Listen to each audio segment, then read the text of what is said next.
Traveller को जब एक प्लेट में पूरा मील चाहिए था, तब जाके 19th सेंचुरी में डेवलप हुआ गुजराती थाली का कंसेप्ट।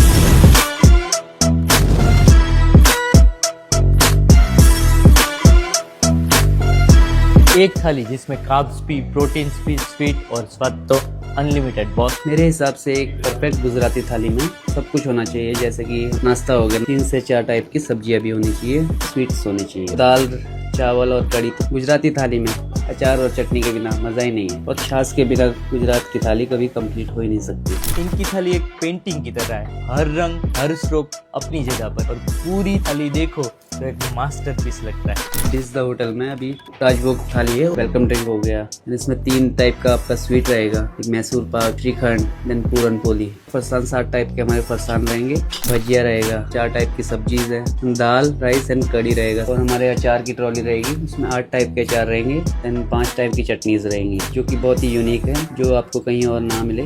मुखवास में पान रहे। ये थाली खाने के बाद भूख तो मिट जाती है, पर क्रेविंग नहीं। અહીંની થાળી તો બેસ્ટ જ છે, નો ડાઉટ, પણ અહીંના અથાણા ઘરની યાદ આવી ગયું।